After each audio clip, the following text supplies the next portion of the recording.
बटेंगे तो कटेंगे, front foot पर योगी आदित्यनाथ का बयान। सच्चाई ये है कि अगर हम बटेंगे तो मिटेंगे। योगी जी बिल्कुल ठीक कह रहे हैं, हमें एक होकर रहना चाहिए। और वक्फ बोर्ड ने अभी 300 घरों को नोटिस भेज दिया है, हिंदुओं के घर हैं वो, कि ये हमारी संपत्ति है। जो 50,000 एकड़ जमीन थी वो 10 लाख एकड़ जमीन बन कैसे गई? ये 9.5 लाख कौन है दानी? वो ऐसी नहीं दिया है कि ये बुखारी ने दिया है, कि ये अपने देवबंद वाले मदनी ने दिया है, कि दुरानी ने दिया किसने? पहली बात तो ये जितने वक्फ बोर्ड के समर्थक हैं उनको मैं खुली चुनौती देता हूँ, मुझे एक बार भारत के संविधान में वक्फ शब्द दिखा दो। मुस्लिम्स के लिए वक्फ बोर्ड होना चाहिए तो हिंदू के लिए अपना हिंदू बोर्ड, हिंदू ट्रिब्यूनल क्यों नहीं होना चाहिए? हिमंता बिस्वा शर्मा की इस नीति को आप कैसे देख रहे हैं? वो तो सीधा मियाँ जी कहकर संबोधित कर रहे हैं। एक एमबीबीएस डॉक्टर अगर अलकायदा का कैंप चला रहा होगा तो वो हॉस्पिटल में रह के कितने लोगों को उल्टी दवाइयां दिया होगा, कितने लोगों को गलत इंजेक्शन दिया होगा। क्या मान लिया जाए कि बंगाल में अब परिवर्तन की लहर चल पड़ी है? बंगाल में अब परिवर्तन होगा, 100% होगा। किसान आंदोलन का जिक्र करते हुए उन्होंने एक इंटरव्यू में 2-3 चीजों का जिक्र किया, क्या रिएक्शन है आपका इस पर? एक दलित को जो मारा गया था, इसको भी मीडिया ने दिखाया था, मीडिया के माध्यम से हमें पता चला था कि उसको मारा, उसको टांग दिया, वो चिल्लाता रहा मेरी जान ले लो, मेरी जान ले लो, फिर भी उसको नहीं मारा गया, उसको तड़पा के इंतजार किया गया। आप सभी का, आप देख रहे हैं एनएमएफ न्यूज, आपके साथ मैं हूं नम्रता चौधरी। योगी आदित्यनाथ का एक बयान सामने आता है जिसमें वो कहते हैं बटेंगे तो कटेंगे, एक रहेंगे नेक रहेंगे, और इसका सीधा सीधा एक तरीके से मैसेज देने की कोशिश की है कि फायदे में रहेंगे। बांग्लादेश का भी जिक्र करते हैं योगी आदित्यनाथ। इसके अलावा अगर बात करें हरियाणा के मेवात की, जिसको अब आप नूह के नाम से भी जानते हैं, वहां पर अलकायदा का कैंप चल रहा था और इसको चला रहा था एक डॉक्टर। इस पर भी आज हम चर्चा करेंगे। इसके अलावा मुंबई में पिछले 5 सालों में 1 लाख से ज्यादा हिंदू लड़कियां गायब हो गई। बात करें अगर हम बंगाल की, तो बंगाल बंद का ऐलान बीजेपी की तरफ से किया गया है, सड़कों पर लोग उतरे हुए हैं। ममता बनर्जी ने साफ कह दिया, जो इस बंगाल बंद में आएगा नौकरियां उनकी ले लूंगी, लेकिन लोगों को कोई फर्क नहीं पड़ रहा। शायद अब लोग उस डर से, उस खौफ से निकल गए हैं जो कभी टीएमसी के नेताओं को लेकर हुआ करता था। ये कुछ ऐसे मुद्दे हैं जिन पर बात तो हो रही है लेकिन डीपली जाकर चर्चा नहीं हो रही।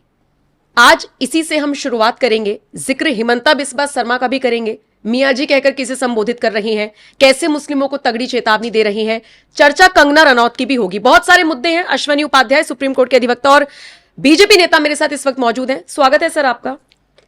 इंट्रोडक्शन में 5-6 टॉपिक्स बोलने इसलिए जरूरी थे क्योंकि एक ब्रीफ मिल जाएगा लोगों को कि आज हम किस किस मुद्दे पर चर्चा करने वाले हैं। लेकिन शुरुआत में योगी आदित्यनाथ के बयान से ही करूंगी। बटेंगे तो कटेंगे, फ्रंट फुट पर योगी आदित्यनाथ का बयान। बटेंगे तो कटेंगे, बांग्लादेश का एग्जाम्पल दिया है उन्होंने और उसके बाद लोगों को सचेत किया है। हालांकि इस पर राजनीति हो रही है, कैसे देखते हैं उनके इस बयान को? नहीं, मुख्यमंत्री जी ने बिल्कुल ठीक किया और बिल्कुल सही कहा है। भाई, दुर्योधन का ननिहाल जो गंधार था, वहां से हम मिट गए। न हिंदू बचा, न जैन बचा, न बौद्ध बचा, न सिख बचा, न ब्राह्मण बचा, न क्षत्रिय बचा, न वैश्य बचा, न दलित बचा, न अगड़ा बचा, न पिछड़ा बचा, न दलित बचे, न सवर्ण बचे, खत्म। राजा भरत का ननिहाल कह के, जिसको आज की डेट में पाकिस्तान कहते हैं, हिंदू जैन बौद्ध सिख खत्म, ब्राह्मण क्षत्रिय वैश्य दलित खत्म, अगड़े पिछड़े खत्म, दलित सवर्ण खत्म, सब खत्म। बांग्लादेश की स्थिति आप देख लीजिए। जो आज बांग्लादेश है, इसको ईस्ट बंगाल कहते हैं। हमारे बंगाल का हिस्सा था, वेस्ट बंगाल हमारे पास है, ईस्ट बंगाल चला गया, बांग्लादेश बन गया। आज वहां पे भी जब वहां हत्या हो रहा है, बलात्कार हो रहा है, घर जलाया जा रहा है, मकान पे कब्जा हो रहा है, शोरूम पे कब्जा हो रहा है, धंधे व्यापार पे कब्जा हो रहा है, तो न ब्राह्मण देख रहे हैं, न क्षत्रिय देख रहे हैं, न वैश्य देख रहे हैं, न दलित देख रहे हैं, न हिंदू देख रहे हैं, न जैन देख रहे हैं, न बौद्ध देख रहे हैं, न सिख देख रहे हैं। तो सच्चाई ये है कि अगर हम बटेंगे तो मिटेंगे। और हमारी बहुत सारी स्थानों से हमारी हस्ती भी मिट चुकी है, हमारी बस्ती भी मिट चुकी है। अफगानिस्तान, पाकिस्तान, बांग्लादेश ही नहीं, भारत के 9 राज्यों से हमारी हस्ती भी मिट चुकी है, हमारी बस्ती भी मिट चुकी है।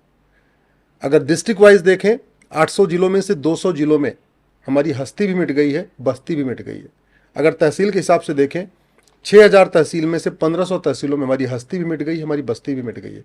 योगी जी बिल्कुल ठीक कह रहे हैं, हमें एक होकर रहना चाहिए। जो भारत के लिए खतरा है, जो सनातन संस्कृति के लिए खतरा है, जो हमारे परंपराओं के लिए खतरा है, उससे हमें निपटने के लिए एक होके आना पड़ेगा। हमने अपनी सारी परंपराएं छोड़ दी। हम सामूहिक रूप से त्यौहार मनाते थे। आज की डेट में एक छठ पूजा है जो सामूहिक रूप से सब लोग एक साथ मनाते हैं, एक घाट पे जाते हैं। ऐसे 2-4 त्यौहार और हैं, अदरवाइज बहुत सारी हम परंपराएं छोड़ दिया। पहले नवरात्रे में 2 नवरात्र होते हैं वर्ष में, दो के दोनों नवरात्र में ब्राह्मण, क्षत्रिय, वैश्य, दलित सामूहिक रूप से शोभा यात्रा निकालते थे, और वो मटका लेके नहीं, तलवार लेके शोभा यात्रा निकालते थे। पहले परशुराम जी की जयंती पे ब्राह्मण, क्षत्रिय, वैश्य, दलित सामूहिक रूप से परशुराम जी की यात्रा निकालते थे, और उसमें गणासा और फरसा लेके सामूहिक रूप से निकलते थे। इसी तरीके से जब शिवरात्रि होती थी, शिवरात्रि भी वर्ष में 2 बार आती है, दोनों शिवरात्रि पे, महाशिवरात्रि और जो शिवरात्रि, दोनों पे ही हिंदू, जैन, बौद्ध, सिख, ब्राह्मण, क्षत्रिय, वैश्य, दलित त्रिशूल लेके निकला करते थे। हमारी ये और भी जितनी, हनुमान जयंती पे सब गदा लेके निकलते थे। आज की डेट में क्या हो रहा है, एक तो बट भी गए हैं, परंपराओं को छोड़ दिया, तिलक लगाना छोड़ दिया, रक्षा बांधना छोड़ दिया, जो हमारी संस्कृति थी उसको धीरे धीरे छोड़ दिया। वेस्ट का इतना प्रभाव आ गया, खाड़ी या मतलब विदेशी इतना प्रभाव आ गया, गुलामी का इतना ज़्यादा प्रभाव हो गया कि हम अपनी जड़ों से कट गए हैं। तो योगी जी ने बिल्कुल सही कहा है, अगर जड़ों से जुड़ेंगे, सनातन संस्कृति से जुड़े रहेंगे तो बचेंगे, नहीं तो हस्ती भी मिटी है दुनिया के कई देशों से, कई राज्यों से, कई जिलों से, कई तहसीलों से, और बस्ती भी मिटी है। लेकिन एक बात और जरा मेरा मानना है कि जब हम कहते हैं जागो हिंदू जागो, ऐसा कहते हैं बार बार, खूब सोशल मीडिया में आपने देखा होगा ना वीडियो, जागो हिंदू जागो, वो जाके करेगा क्या, क्या कर सकता है? उदयपुर के कन्हैया लाल जाग गए थे, उन्होंने लिख दिया अपने व्हाट्सएप स्टेटस पे, आई सपोर्ट नुपु शर्मा, और कन्हैया लाल की हत्या हो गई। कन्हैया लाल के हत्यारे अभी जेल में बैठे हुए हैं, बिरयानी खा रहे हैं। आज तक न उनको फांसी हुई, न उनकी 100% संपत्ति जब्त हुई, न उनकी सिटीजनशिप खत्म हुई।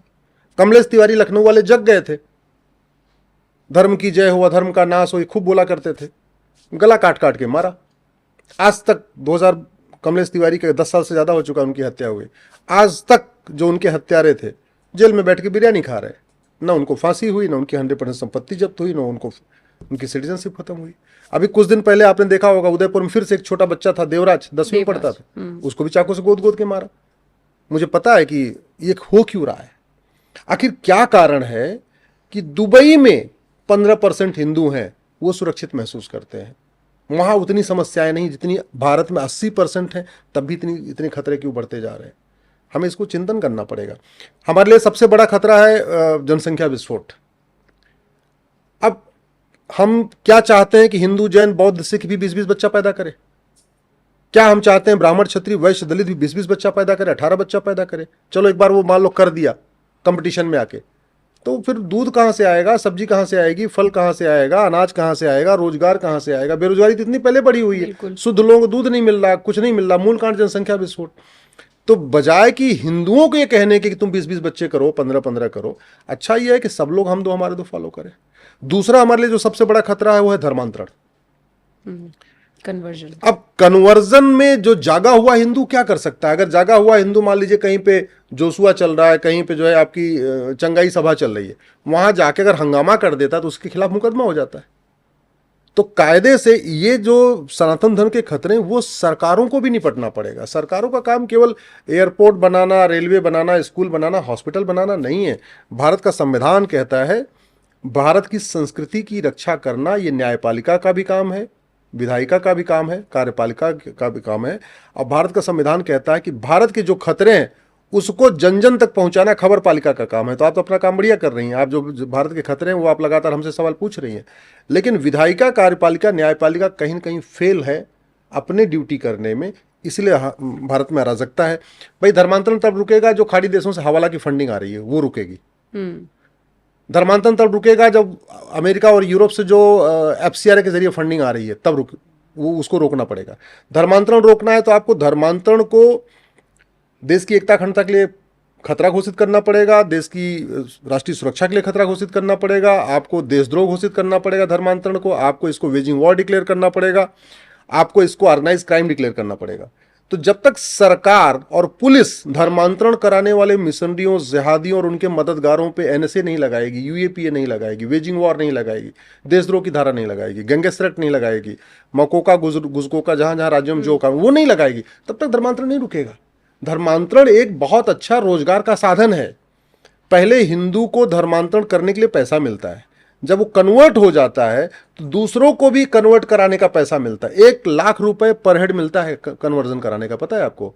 अब आदमी अगर महीने भर पूरी नौकरी करता है तो मुश्किल से 50,000 रुपये तनख्वाह पाता है। अगर एक महीने वो जोर लगा दे तो एक परिवार तो मिल ही जाएगा कन्वर्ट करने के लिए। एक परिवार में अगर 5 आदमी तो उसको 5 लाख रुपए मिलता है। तो हिंदू कन्वर्ट हो रहा है और वही बाकी हिंदुओं को कन्वर्ट कर रहा है, क्यों? उसको मोटा पैसा आ रहा है। इसलिए आप देख लीजिए, जो कन्वर्जन के खेल में जितने शामिल है वो आपको 1 साल पहले आपको साइकिल पे मिलेंगे और 1 साल के बाद वो फॉर्च्यूनर खरीद लेते हैं। जितने भी कन्वर्जन माफिया हैं, जितने भी कन्वर्जन कराने वाले हैं, ये बड़ी गाड़ियों से घूम रहे हैं, इनके पास फ्लैट है, इन्होंने फार्म हाउस खरीद लिया, मकान खरीद लिया, लग्जरी लाइफ जी रहे हैं, बड़े बड़े महंगे फोन, महंगी टीवी, सब कुछ है। कहाँ से आ रहा है? खाड़ी देशों से हवाला के जरिए आ रहा है, पश्चिम देशों से FCRA के जरिए आ रहा है। तो जब तक विदेशी फंडिंग नहीं रुकेगी, भारत के अंदर की जो फंडिंग आ रही वो ब्लैक मनी नहीं रुकेगी, हवाला नहीं रुकेगा, घुसपैठियों उनके मददगारों पे कठोर आप सजा नहीं बनाओगे, तब तक हिंदू जाग के भी धर्मांतरण नहीं रोक सकता। तो ऐसे में सरकार को भी सोचना चाहिए, क्योंकि अगर आप जिक्र कर रहे हैं कि खाड़ी देशों से पैसा आ रहा है, आप अगर भारत की बात करेंगे तो वक्फ बोर्ड को ही ले लीजिए। अभी भी आप वक्फ बोर्ड कानून की बात ही करते रह जा रहे हैं और वक्फ बोर्ड ने अभी 300 घरों को नोटिस भेज दिया है, हिंदुओं के घर हैं वो, कि ये हमारी संपत्ति है। तो ये जो सारा पैसा वक्फ बोर्ड के पास है, ये भी तो अवैध तरीके से इन्हीं चीजों में कहीं ना कहीं तो इस्तेमाल हो ही रहा होगा। देखिए नम्रता जी, पहली बात तो जिस टायर में 44 पंचर हो जाए ना, उसमें 44 पंचर नहीं बनाना चाहिए, वो टायर बदल देना चाहिए। अगर छत में 44 छेद हो गया, 44 जगह से पानी टपक रहा है, तो वाल पुट्टी लगा लगा के उसको रोकना नहीं चाहिए, बल्कि छत को तोड़ देना चाहिए, नई छत डालना चाहिए। भारत के संविधान में वक्फ शब्द कहीं है ही नहीं है, WAQF कहीं लिखा ही नहीं है। भारत का संविधान मजहब के आधार पर कानून बनाने का इजाजत नहीं देता। भारत का संविधान मजहब के आधार पर बोर्ड बनाने की इजाजत नहीं देता। भारत का संविधान मजहब के आधार पर ट्रिब्यूनल बनाने की इजाजत नहीं देता। लेकिन भारत में मजहब के आधार पर वक्फ एक्ट बना हुआ है, मजहब के आधार पर वक्फ बोर्ड बना हुआ है, मजहब के आधार पर वक्फ ट्रिब्यूनल बना हुआ है। भारत के संविधान में केवल चैरिटी शब्द यूज किया है। तो कायदे से यूनिफॉर्म चैरिटी कोड होना चाहिए। चैरिटी को कहते हैं दान, यानी समान दान संहिता। भारत के संविधान में इंडाउमेंट शब्द यूज किया है, यानी यूनिफॉर्म इंडाउमेंट कोड, यानी समान धर्मस्थल संहिता। समान दान संहिता होनी चाहिए, समान धर्म संहिता होनी चाहिए। जिसको भी जो दान करना है उस सबका रजिस्ट्रेशन यूनिफॉर्म चैरिटी कोड में होना चाहिए। हिंदू, जैन, बौद्ध, सिख, पारसी, ईसाई, यहूदी सबके लिए अपना पहले से चल रहा है चैरिटी एक्ट है, उसमें सब लोग अपना रजिस्ट्रेशन कराते हैं। सोसाइटी रजिस्ट्रेशन एक्ट में अपना रजिस्ट्रेशन कराते हैं। भाई इस देश में सबसे ज्यादा डोनेशन कौन करता है? हिंदू करते हैं। बिरला जी देखिए, पूरे देश में बिरला मंदिर बनवाते हैं, बिरला धर्मशाला बनवाते हैं। माहेश्वरी समाज के लोग, अग्रवाल समाज के लोग, जैन समाज के लिए सबसे ज्यादा दान करते हैं। उनका अगर कोई मुकदमा होगा तो डिस्ट्रिक्ट कोर्ट में चलेगा। और वहीं अगर मुस्लिम कह दे हमारी यहाँ बकरी घास खाती थी और वो वक्फ प्रॉपर्टी हो गई, उसका मुकदमा वक्फ ट्रिब्यूनल में चलेगा। क्यों भैया? बाकी हिंदू, जैन, बौद्ध, सिख क्या थर्ड क्लास के सिटीजन है क्या? वो भारतीय नहीं है क्या? तो ये जो, इसलिए मेरा ये मानना है ये वक्फ बोर्ड, वक्फ एक्ट, वक्फ ट्रिब्यूनल पूरी तरीके से अनकॉन्स्टिट्यूशनल है। ये होना ही नहीं चाहिए। वक्फ एक्ट में अमेंडमेंट की जरूरत नहीं है, वक्फ एक्ट खत्म करने की जरूरत है। यूनिफॉर्म चैरिटी कोड बनाने की जरूरत है, यूनिफॉर्म एंडाउमेंट कोड बनाने की जरूरत है, समान दान संहिता, समान धर्मस्थल संहिता। अलग से वक्फ नहीं चलना चाहिए। और जितना आजादी के समय वक्फ बोर्ड के पास 47,000 एकड़ जमीन थी, मैक्सिमम 50,000 एकड़ जमीन। आज की डेट में वक्फ बोर्ड के पास 10 लाख एकड़ जमीन है। सवाल ये बनता है, ये पिछले 1950 से अब तक 9.5 लाख एकड़ जमीन आई कहां से? एक तरफ तो कहते हैं जी मुसलमानों की हालत दलितों से बदतर है, कहते हैं जी सच्चर कमेटी बता रही है, ये कमेटी बता रही है, वो कमेटी बता रही है। ठीक है, सारी कमेटी हमने मान लिया मुसलमानों की हालत दलितों से बदतर है। तो ये 9.5 लाख एकड़ दान किसने कर दिया? कौन एकाएक भामाशाह पैदा हो गया मुसलमानों में? और हिंदू तो वक्फ बोर्ड के लिए दान करेंगे? हाँ, वो तो करेंगे नहीं। ये है कौन? ये जो 50,000 एकड़ जमीन थी वो 10 लाख एकड़ जमीन बन कैसे गई? ये 9.5 लाख कौन है दानी? वो ऐसी ने दिया है कि ये बुखारी ने दिया है, कि ये अपने देवबंद वाले मदनी ने दिया है, कि दुरानी ने दिया किसने? बताएं तो कि इन्होंने दान किया। अरे भाई, देश का बंटवारा हुआ, जो वहां पे हिंदू अपनी जमीन छोड़ के आए थे, उस जमीन पे यहां के जो मुस्लिम गए उनको बसा दिया गया। तो नियम यह कहता है कि जो लोग यहां से छोड़ के गए थे, वहां पाकिस्तान से जो हिंदू आए उनको वहां बसा देना चाहिए। दिल्ली में जामा मस्जिद के पास, फतेहपुरी के पास जमीन है। तो जब विभाजन हुआ तो जो सिंध से, मुल्तान के आसपास से सिंधी आए उनको वहां बसा दिया गया, और बाद में वो उस जमीन को वक्फ बोर्ड ले लेता। कैसे ले सकता भैया? कौन हो तुम कौन होते लेने वाले? अरे जब यहां से मुस्लिम छोड़ के चले गए पाकिस्तान, तो उस जमीन पे तो वही रहेगा ना जो पाकिस्तान से हिंदू आया हुआ है। आज की डेट में जो पाकिस्तान में जमीन छोड़ी गई थी मंदिरों की, क्या वो जमीन मंदिरों को मिली है? क्या नहीं मिली है। वो जमीन किसको मिली? जो यहां से छोड़ के लोग गए थे। ऐसे जो यहां से जमीनें खाली हुई थी मुस्लिम्स की, वो किसको मिलनी चाहिए? उनको, जो वहां से छोड़ के आए थे। ये तो उल्टा चोर कोतवाल को डांटे वाली बात हो रही है। और आज की डेट में दुनिया के 50 देशों का जो क्षेत्रफल है ना, वो वक्फ बोर्ड से कम है। 50 देशों का क्षेत्रफल 10 लाख एकड़ से कम है, और भारत में वक्फ बोर्ड के पास 10 लाख एकड़ जमीन है। मालदीव का क्षेत्रफल 75,000 एकड़ है, वक्फ बोर्ड के पास 10 लाख एकड़ जमीन, यानी भारत में वक्फ बोर्ड के ऊपर 12 मालदीव बन सकता है। बहरीन का क्षेत्रफल 1,75,000 एकड़ है, यानी भारत में वक्फ बोर्ड के ऊपर 5 बहरीन बन सकता है। भारत में वक्फ बोर्ड के ऊपर 3 सिंगापुर बन सकता है। भारत में वक्फ बोर्ड के ऊपर 2 मॉरिशस बन सकता है, लग्जमबर्ग, और दुनिया के 50 देश ऐसे हैं जिनका क्षेत्रफल वक्फ बोर्ड से कम है। इसलिए मैं, पहली बात तो ये जितने वक्फ बोर्ड के समर्थक हैं उनको मैं खुली चुनौती देता हूं, मुझे एक बार भारत के संविधान में वक्फ शब्द दिखा दो। भारत का एक कोई और ट्रिब्यूनल दिखाओ जो मजहब के आधार पे हो। भारत में बहुत सारे ट्रिब्यूनल हैं, जैसे इन्वायरमेंट के लिए एनजीटी है, ठीक है, इनकम टैक्स का अपना ट्रिब्यूनल है, जीएसटी का अपना अलग ट्रिब्यूनल है, अलग अलग ट्रिब्यूनल हैं, लेकिन वो मजहब के आधार पे नहीं बने।